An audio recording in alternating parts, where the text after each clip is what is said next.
Thank you for joining us tonight on Open Line. We are trying to help you and your family get safely back to school, whether you're worried about students or you're a teacher yourself.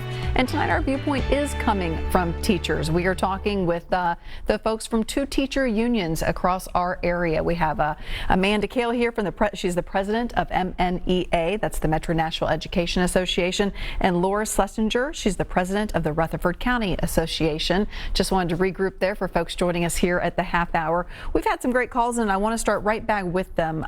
Joy is on the line. Joy, thank you for hanging in there. What's your question tonight?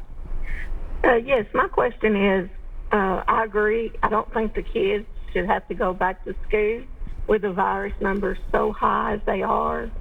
And what I don't understand is why are they more concerned about schools receiving money if they don't send the kids back to school?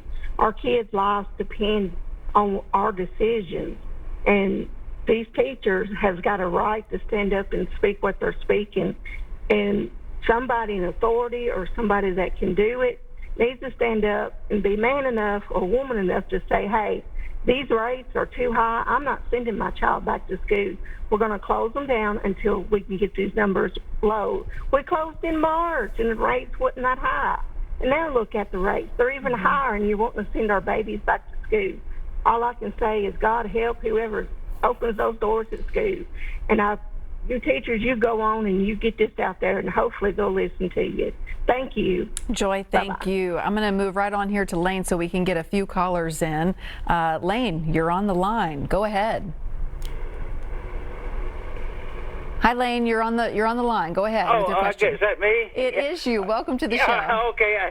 I just been hearing a couple of things you've been saying there, but I think it's unconstitutional to murder your children. I mean, isn't the Constitution, first of all, the right to life? And we're sending them to where they'll die.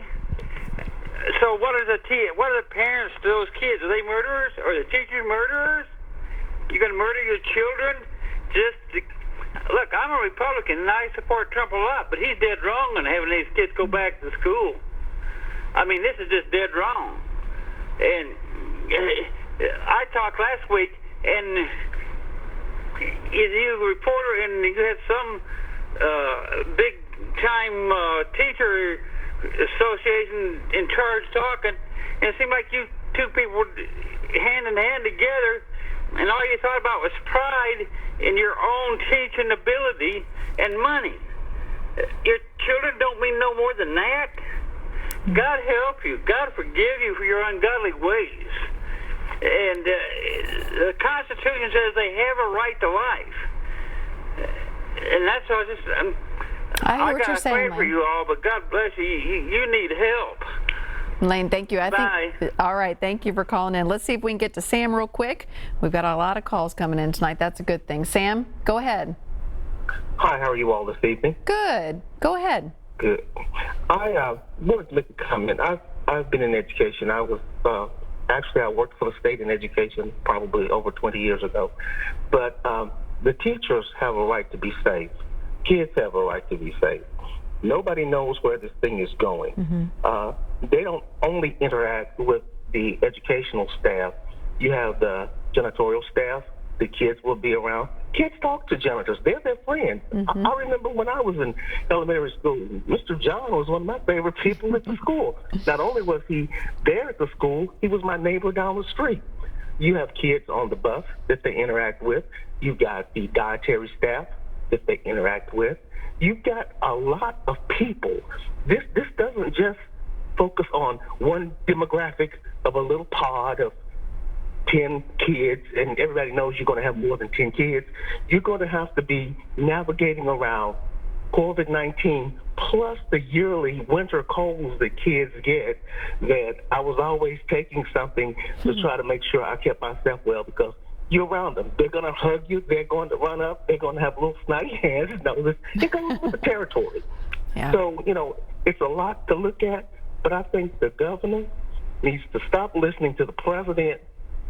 Stand up, be a man, take over the job that you were voted for, and handle the situation. Kids don't need to be going back into school right now. If offices are staying closed, and I work on a college campus now, if schools, college campuses everything is closed down. People are working from home. This has got to be resolved in another way. I appreciate your time, and that was just my 2 cents on it. Sam, I appreciate it. Ladies, do you have a response? I do. I had to go to the dentist this summer because I had a dental emergency that I put off as long as I absolutely could. And I've more or less come up with an analogy, and it's this. So when I went to the dentist, of course, I had to call from my car and let them know that I had arrived for my appointment. And then I was waved in by my dental hygienist, and I had my mask on. She ushered me through the door, took my temperature in the car, and the sun had really been beaming in. It was elevated just a tad, so she had me sit down and cool off for a few minutes, and then took my temperature again. I was in the clear, squirted some hand sanitizer into my hands, and then ushered me back to the office. Now, this is a space that may have had that day, and on any given day, 10 employees total, and there was no one in the waiting room at all. And then I'm in a room with 1 to 2 other people, because the dentist came in also, max. And it's a very small space, which reminded me very much of the confined classrooms. And over the years, some people don't know this either, but our classrooms have gotten smaller in size, yet our student population in a given class can be as high as 30, 34. There's 37 on some teachers' rosters. So my analogy is this. If someone were to say to that dental office, to the employees there, heads up, tomorrow morning when you come in, there will be 30 people who will enter the waiting room. And they may have masks on. However, you have to remain with those 30 people for a full hour.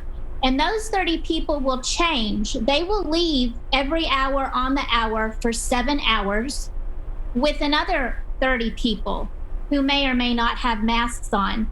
And that is what this will look like 5 days a week, every single day. So high school teachers who see 150, sometimes more students a day in this confined space where 6 feet is ideal.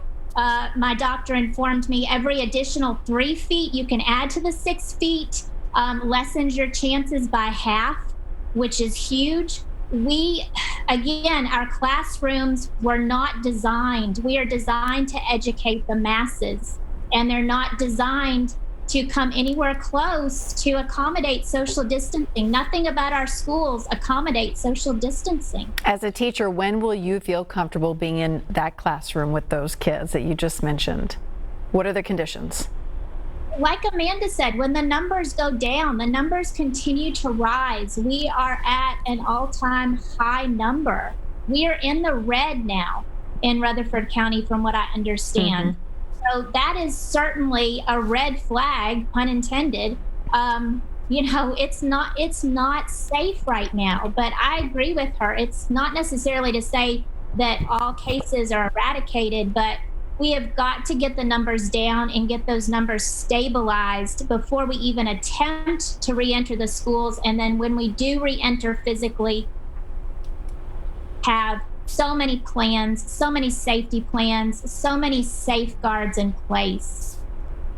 Okay, on that note, we have to take another quick break, but boy, do we have the calls lined up. Kathy, Mark, Marie, Paul, Janet, I'm going to get to you right after this.